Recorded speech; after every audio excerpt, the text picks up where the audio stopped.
The birth of Noah and the hope of Lamech. We have been studying the Bible from Genesis to Revelation, verse by verse. In the previous chapter, we saw the line from Seth, and in the middle of that genealogy, Enoch appeared. He was not only counted among generations, but marked by a precious word. He walked with God. There, Scripture left us a serious truth.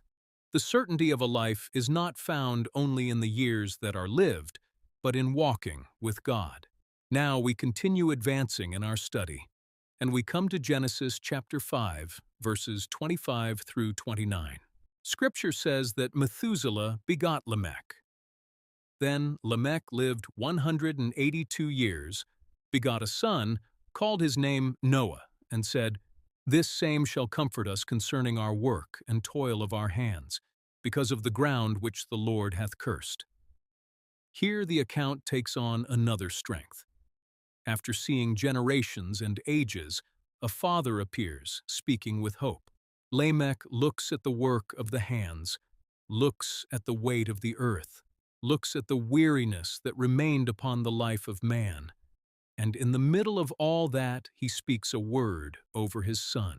He calls his name Noah, and names him with an expectation of relief. That is precious, because the passage lets us see that God was still raising hope in the midst of weariness. Lamech is not speaking of comfort in the shallow sense, but of consolation in the middle of a land wounded by the curse. Here we can learn that there are times when life grows heavy, the hands grow tired, and the heart grows weary. But God still has power to raise hope in the midst of hard labor. Enoch left us the certainty of walking with God. And now Noah appears as a sign of relief in the midst of weariness. Therefore, this word calls us to live in faith, in obedience, and to remain firm before God. Weariness does not have the last word. God still reigns above exhaustion. The echo of the voice of God,